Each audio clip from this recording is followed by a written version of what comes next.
Sa mismong harap ng buong bansa, may isang pahayag na binitiwan ng Iranian President na yumanig sa pundasyon ng kapangyarihan sa Iran. Hindi ito sigaw ng protesta mula sa lansangan. Hindi ito panawagan mula sa oposisyon. Ito ay nanggaling mismong ulo ng Estado. Sa isang diretsahan at personal na salaysay, hayagang hinamon ni President Zeshkan ang kasalukuyang rehimen at ang pinakaugat ng kanilang kapangyarihan. Ayon kay Zeshkan, bago pa ang revolusyon, isa lamang siyang ordinaryong sundalo na nakadestino sa Zahedan at Zabul. Ang sahod niya noon ay 1,800 tomans. Sa panahong iyon, ang isang Honda motorcycle ay nagkakahalaga lamang ng 1,250 tomans. Kaya kahit sundalo lang siya, kaya niyang bumili ng motor gamit ang ilang buwang ipon. Pero ngayon, ayon pa rin kay Zeshkan, kahit ipunin pa niya ang sahod niya sa loob ng 3 months, hindi pa rin niya kayang bumili ng parehong Honda motorcycle. Sa makatuwid, bagsak na talaga ang ekonomiya nila. Walang sigaw, walang mura. Pero malinaw ang mensahe niya. Ipinakita niya na ang sistema ay tuluyang bumagsak. Sa simpleng paghahambing ng noon at ngayon, inilantad ng presidente ang matinding kahirapan na dinaranas ng ordinaryong mamamayan, kahit pa ng isang profesional na nasa pinakamataas na antas. Para sa marami, ito ay hindi lang reklamo tungkol sa pera. Ito ay isang direktang pagwasak sa kredibilidad ng rehimen. Ilang oras lamang matapos ang pahayag na ito, sa gabi ng December 10, isang simbolikong pangyayari ang sumunod. Ang bahay na iniuugnay kay Khamenei ay sinunog at tuluyang nagkagulo ang sitwasyon sa Tehran. Sa puntong iyon, malinaw na hindi na lang ang dating royalist na Pahlavi supporters at ang mga tao ang humaharap sa rehimen. Kasama na nila ang presidente mismo. Ito ang pinakamalakas na dagok sa ideya ng banal at hindi nagkakamaling kapangyarihan ng liderato. Hindi tinira ni Zeshkan ang mamamayan. Hindi rin siya nanisi ng panlabas na kaaway. Direkta niyang tinarget ang legitimasyon ng rehimen. Sa madaling salita, ayon sa kilos at salita niya, pinili niyang tumayo sa panig ng mga tao. At ito ay hindi lamang bangunggot para sa Tehran. Ito rin ay masamang balita para sa Moscow, Beijing at Pyongyang. Dahil ang rehimen ay hindi binuwag mula sa labas, kundi sumabog mula sa loob. Ang ugat ng paghihimagsik na ito ay hindi nagsimula ngayong gabi. Mas malalim pa ito. Noong September, sa isang university speech, sinubukan ng mga religious hardliners na istorbohin si Zeshkan habang siya ay nagsasalita. Ngunit sa halip na umatras, tumindig siya. Sa harap ng kamera sa sarili niyang wika, Turkish, direkta niyang sinabi sa kanila, ayon kay Zeshkan, sit down. Isang simpleng utos. Pero sa kontekstong iyon, isa itong makasaysayang sandali. Sa unang pagkakataon, ang autoridad ng mga mula ay hayagang hinamon sa publiko at sila ay pinatahimik. Ang eksenang iyon ang nagpasiklab ng ethnic at reformist na apoy na ngayon ay mas lumaki pa. At ang kapangyarihang iyon ang ginamit ni Zeshkan sa kanyang pinakamalaking hakbang hanggang ngayon. Hindi lang ito ideolohikal na laban. Ito rin ay sigaw ng gutom, hirap at kawalan ng pag-asa ng mga ordinaryong Iranian. Isang presidente, isang dating heart surgeon, ang humarap sa kanyang bayan at nagsabing, ayon kay Zeshkan, ako ay isang surgeon, pero kahit pagsamahin ko ang sahod ko sa loob ng 3 months, hindi pa rin ako makabili ng isang simpleng motor. Sa iisang pahayag, malinaw ang naging resulta. Opisyal niyang idineklara ang pagkalugi ng ideolohiya ng kasalukuyang rehimen. At sa sandaling iyon, tuluyan nang nagbago ang laban. Hindi na ito usapin ng oposisyon laban sa gobyerno. Ito ay naging ulo ng Estado laban sa sistemang kanyang pinamumunuan. At mula roon, wala nang atrasan. At ang mismong katapatan na iyon ang siyang nagpasiklab sa galit ng masa. Sa sandaling iyon, si Zeshkan na ang naging tinig ng mga nagugutom na lansangan. Hindi na ang mga mula. Hindi na relihiyosong sermon ang sinusunod ng tao, kundi ang salitang galing mismo sa isang leader na ramdam ang hirap nila. Ang naging resulta sa lupa ay ganap na kaguluhan. Noong January 9, maring iginiit ni Khamenei na hindi uurong ang Islamic Republic sa harap ng mga nagpoprotesta na tinawag niyang mga vandal at sabotur. Ayon sa kanya, haharapin sila ng gobyerno gamit ang puwersa at mabigat na kamay. Ayon kay Khamenei, ang Islamic Republic ay hindi kailanman uurong o susuko sa mga sumisira at gustong pabagsakin ito. Ngunit sa halip na takutin ng publiko, lalo lamang nitong pinainit ang galit ng mamamayan. Sa parehong talumpati, nagbanta rin siya, hindi lang sa sariling mga mamamayan, kundi maging kay Trump na lalong nagpasabog ng emosyon sa buong bansa. Dito mas lalong naging mahalaga ang paglipat panig ni Pezeshkian. Humigit kumulang 1.85 milyon katao ang kasalukuyang nakikipagsagupaan sa mga puwersa ng rehimen sa iba't ibang lansangan ng Iran. Ang apoy sa loob ng bansa ay mas mabilis kumalat kaysa anumang banta mula sa labas. At ang mga banta ng paghihiganti ng Estado ay tuluyang nawalan ng saysay laban sa isang pag-aalsang sibilyan. Ang pag-aalsa ay kumalat sa bilis na hindi na kayang pigilan ng rehimen. Umabot na ito sa lahat ng 31 provinces, 180 cities at kabuuang 512 magkakaibang lokasyon. Sinubukan ng rehimen na takpan ng takot sa loob sa pamamagitan ng pagngangawa sa labas, pagpapakita ng lakas sa international stage, ngunit walang nangyari. Tuluyan nang naputol ang koneksyon nila sa mismong mamamayan. Ang diplomatikong refleksyon ng pagbagsak na ito ay nakita sa London. Sa mismong embassy building, isang simbolo ng soberanya ng Estado, ibinaba ang bandila ng Islamic Republic at pinalitan ng Lion and Sun flag, ang sagisag ng panahon bago ang kasalukuyang rehimen. Hindi na ito simpleng protesta. Ito ay organisadong hakbang patungo sa revolusyon. Ngunit ang tunay na dagok na tuluyang bumali sa gulugod ng rehimen ay hindi nagmula sa Tehran. Ito ay nagmula sa Tabriz, ang strategic center of gravity. Ang Tabriz na matagal na nanahimik at itinabi ng rehimen bilang isang Turkish card ay biglang bumangon sa napakalaking bilang noong January 9. Malaki ang impluensya rito ng katotohanang si Pezeshkian ay may Azeri origin. Dahil dito, ang mga Azerbaijani sa Tabriz ay tumayo ngayon, balikat sa balikat, kasama ng iba pang Iranian protesters. Sa isang iglap, hinarap ng rehimen ang pinakamalakas na demographic force sa Iran. Isang puwersang hindi galing sa oposisyon, kundi pinukaw mismo ng kanilang sariling presidente. Kailangan nating linawin ito. Ang paglabas ng mga tao sa Tabriz ay hindi katulad ng kahit anong protestang nakita sa Tehran. Ito ay mas organisado, mas disiplinado, mas delikado para sa rehimen. At sa puntong iyon malinaw na ang laban ay umakyat na sa panibagong antas. Isang antas na hindi na kayang kontrolin ng kapangyarihang matagal nang humiwalay sa sariling bayan. Ang Tabriz ang itinuturing na industrial heart ng Iran. Isa itong pangunahing trade route at higit sa lahat sentro ng pinakamalaki at pinakaorganisadong ethnic power sa bansa. Noong mga nakaraang pag-aalsa, ginagamit ng rehimen ang Persian nationalism para pigilan ang mga Turkish origin communities na sumama sa kaguluhan. Pero ang nangyayari ngayon ay ibang-iba. Ito ang eksaktong senaryong sumisira sa security doctrine ng rehimen. Dahil kapag bumagsak ang Tabriz, napuputol ang mga logistical lines sa northwestern Iran. At ang buong security apparatus ng Estado ay nahahati at humihina. Ang mga sigaw na maririnig ngayon sa mga lansangan ng Tabriz ay isang hayagang deklarasyon ng pagkakaisa. Isang bagay na hindi man lang naisip ni Khamenei kahit sa pinakamasamang bangungot niya. Ang mga Azeri at Persian ay nagkaisa laban sa iisang kaaway, ang mga mullah. Sa aktwal na sitwasyon sa lupa, malinaw ang isang bagay. Walang magawa ang security forces ng rehimen. Naglalagablab ang Tehran. Sa kabila ng halos total internet shutdown, may mga video pa ring nakakalabas mula sa Iran gamit ang Starlink. Makikita rito ang El Rasool Mosque sa hilagang kanlurang bahagi ng lungsod, ang Customs Building at iba pang public buildings na nilalamon ng apoy.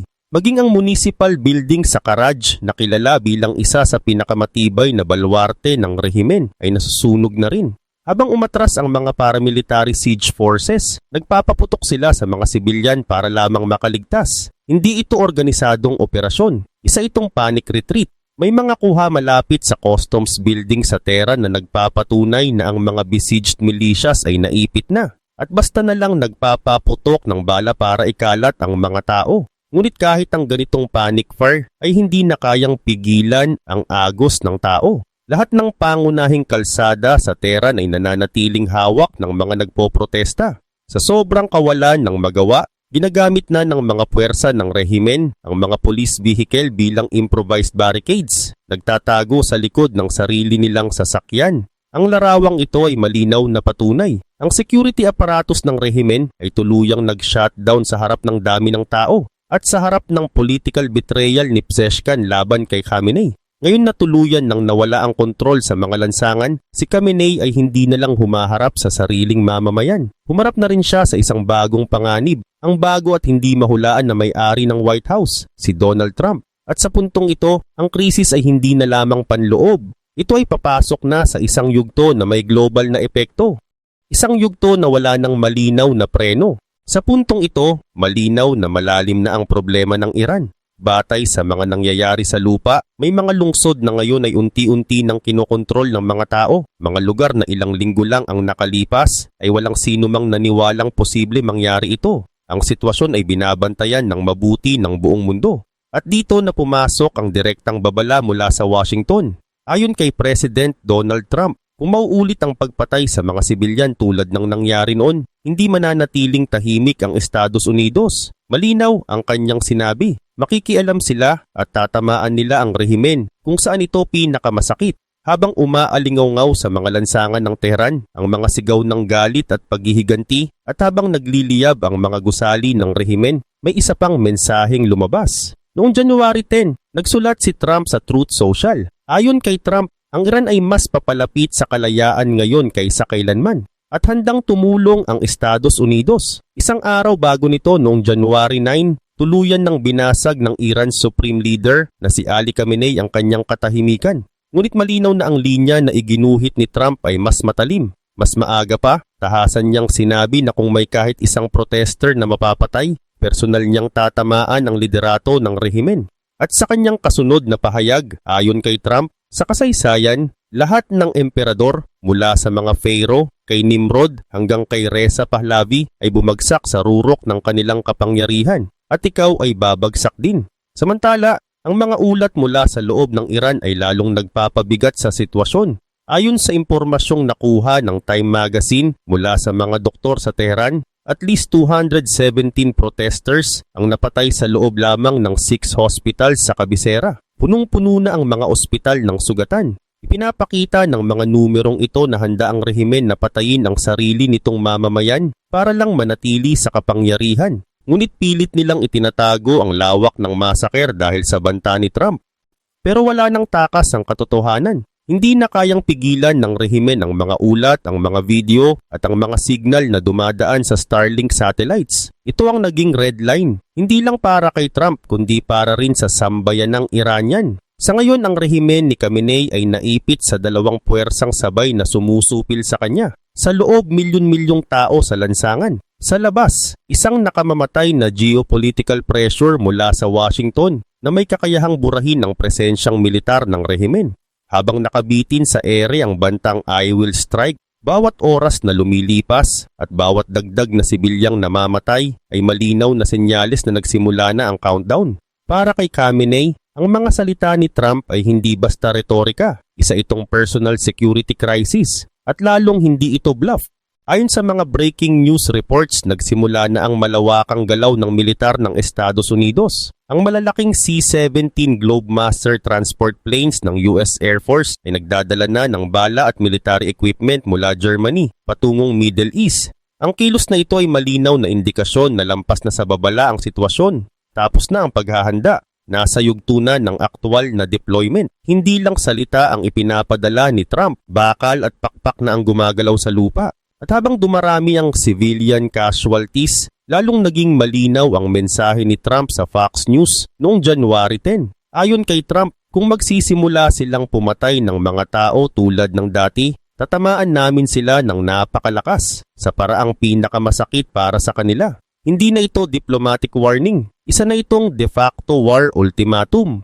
Ilang sandali matapos ang pahayag na yon, napansing nagsimulang lumipad ang mga KC-135 Stratotanker aircraft mula sa Al Udeid Air Base. Isa itong konkretong ebidensya na inilabas na ng Pentagon ang kanilang mga plano para sa malakihang airstrike laban sa mga military target sa Iran. Mga operasyong nangangailangan ng long-range bombing at mid-air refueling. Sa madaling salita, ang mga senaryo na dati nasa papel lamang ay isinabuhay na. At sa puntong ito, malinaw ang tanong na bumabalot sa buong rehimen. Hindi na kung may tatama kundi kailan. Sa mismong lupa naman, may malakas na daloy ng intelligence na nagpapahiwatig na may mga Delta Force operators nang na-deploy sa rehiyon. Dahil dito umusbong ang takot sa isang decapitation strike. Isang ataking hindi lang tatama sa airspace, kundi diretso sa pisikal na seguridad ng leader. Ang epekto nito ay malinaw. Nagyelo ang kamay ng rehimen. Nawalan sila ng loob na pumitik ng gatilyo. Kahit pa magpakatatag si Khamenei sa harap ng kamera, Magbanggit ng mga pharaoh at mga emperador, sa likod ng tabing ay ibang-iba ang nangyayari. Ayon sa mga papasok na ulat, ang alert level ng IRGC ay itinaas sa antas na hindi pa nararanasan. Mas mataas pa kaysa sa war level noong June 2025. Ganito kalala ang panik. Umabot pa sa puntong ina-activate na nila ang Strategic Underground Missile Cities, mga pasilidad na nakatago sa ilalim ng lupa at idinisenyo para sa matinding digmaan. Pero narito ang mapait na irony. Ang mga missile na ito at ang Elite Sovereign Special Forces ay hindi inihahanda laban sa Amerika o Israel. Inihahanda sila laban sa sarili nilang hukbo, ang Artesh, at laban sa sariling mamamayan. Ang tunay na kinatatakutan ng rehimen ay hindi ang panlabas na kaaway, kundi ang posibilidad na kumampi ang regular army sa mga tao. Dahil sa takot na yon, humigit kumulang 400 magkakaibang unit ang inilabas sa mga lansangan. Sa madaling salita, habang itinuturo ni Khamenei si Trump sa harap ng kamera, ang mga baril ay nakatuon sa sariling sundalo at mamamayan. Dito naging malinaw ang taktika ni Trump. Hindi niya tinira ang rehimen bilang institusyon. Tinira niya mismo ang leader. At mas tumitindi ang bigat ng bantang ito dahil may president na. Alam na alam ni Khamenei na si Trump ay hindi nagbabluff. Siya ang parehong leader na nagpaalis kay Qasem Soleimani noon. Yun ang dahilan kung bakit ngayon kahit ang mga kinatawan ng estado sa ibang bansa ay unti-unti nang umaalis sa kanya. Samantala, ang loyalty ng mga general sa loob ng Iran ay nakabitin na lang sa isang hibla. Habang ang mga mula ay nag-iimpake na ng gamit handang tumakas patungong Moscow, malinaw ang isang bagay. Ang barko ng rehimen ay hindi lang basta may tagas. Ito ay tuluyan ng lumulubog at ang nangyayari sa Iran ay hindi lamang problema ng Tehran. Ang hakbang ni Zeshkian ay senyales ng isang autoimmune disease na nagsisimula sa buong authoritarian axis mula Moscow patungong Beijing hanggang Pyongyang. Ito ay hindi sakit na galing sa labas, hindi ito invasion. Ito ay ang sariling katawan ng estado, ang sarili nitong mga selula na umatake sa utak. Mga lider mula sa loob mismo ng sistema tulad ni Zeshkian ang bumabaligtad laban sa pinakamataas na kapangyarihan. Sa ngayon ang supreme leader ng Iran si Vladimir Putin, si Xi Jinping at lalo na si Kim Jong-un ay tiyak na pinapanood ang apoy sa Tehran na may takot. Bakit? Dahil si Kim Jong-un tulad ni Khamenei ay itinuturing na semi-divine leader, isang pinunong bawal punahin. Ang kapangyarihan niya ay nakasandig din sa takot at sa di umano'y absolute loyalty ng mga elite sa paligid niya. Ngunit pinatunayan ng halimbawa ni Zeshkian na ang loyalty na ito ay maaaring ilusyon lamang. Ang katotohanang may isang tao mula sa pinakaitaas ng sistema, isang insider na tinalikuran ng supreme leader at kumampi sa mga tao ay nagtakda ng isang mapanganib na president. Isang president na ngayon ay nakatanim na sa isipan ng mga general at party elites, hindi lang sa Tehran kundi pati sa Pyongyang. At sa sandaling iyon ang takot ay lumipat ng panig. Isipin mo ito, isang umaga may isang general o mataas na opisyal sa North Korea ang magigising, haharap kay Kim Jong-un at sasabihin ng diretso, hindi mo na kayang pamunuan ng bansa. Sa bahaging iyon ng mundo, hindi ito kailanman naiisip. Hanggang sa ginawa ito ni Zeshkian sa Tehran. Kung ang rehimen ng Iran ay bumagsak, hindi dahil sa panlabas na atake, kundi dahil mismong ang sariling presidente ang lumipat ng panig. Iisang tanong ang magsisimulang pumasok sa isip ng mga general sa palasyo ni Kim Jong-un. Lulubog ba kami kasama ng leader habang lumulubog ang barko? O isasakripisyo ba namin ang leader para iligtas ang sarili namin? Ito ang pinakamahinang punto ng tinatawag na axis of evil. Kaya nilang ipagtanggol ang sarili laban sa missiles gamit ang S-400 systems o nuclear weapons. Pero wala silang depensa laban sa isang pag-aalsa mula sa loob mismo ng palasyo. Walang depensa laban sa isang taong nakaupo sa parehong mesa at biglang sasabihin sa harap nila na ang sistema ay baliw na. Sa ginawa ni Zeshkian, hindi lang niya sinindihan ang galit laban kay Khamenei. Sinunog niya ang mito ng pagiging untouchable ng mga diktador. Maaaring protektahan ni Kim Jong-un ang sarili niya laban sa external enemies gamit ang nuclear missiles, pero hindi siya kayang iligtas ng mga iyon mula sa isang tahimik na rebelde sa loob ng kanyang sariling palasyo. Ang virus na nagsimula sa Iran ay may psychological power na kayang tumagos kahit sa pinaka-isolated na pader ng North Korea at hindi rin ligtas ang Russia at China. Ang mga oligarch sa paligid ni Vladimir Putin at ang mga party elites sa sistema ni Xi Jinping ay binabasa ngayon ang nangyari sa Tehran bilang babala para sa sarili nilang kinabukasan. Ang ilusyon ng absolute power na matagal nang pinaniniwala ang hindi maaring galawin ay nabasag sa iisang linya ni Zhezhkian. Habang ang mga mula ay nagkukumahog ng sumakay sa mga eroplano patungong Moscow, si Zhezhkian at ang sambayan ng Iranian ay binabago ang takbo ng kasaysayan. Hindi na ito protesta, ito ay revolusyon. At ang usok na umaangat mula sa palasyo ng rehimen ay may iisang mensahe, hindi lang para sa Tehran kundi para kina Putin, Xi at Kim Jong-un. Wala nang ligtas na lugar. Pumasok na ang pagtataksil sa loob mismo. Ang Iran ay bumagsak, tapos na ang rehimen. At isang nakakatakot na panahon ang nagsimula para sa mga diktador. Ngayon ang tanong ay hindi na kung may kahihinatnan pa ba ang nangyayari sa Iran. Ang tanong na ay gaano kalawak ang magiging epekto nito at gaano karaming rehimen ang madadamay. Sa kasaysayan, may isang malinaw na pattern ang pagbagsak ng mga diktadura. Hindi sila bumabagsak sa unang protesta. Hindi rin sila agad guguho sa unang putok ng baril.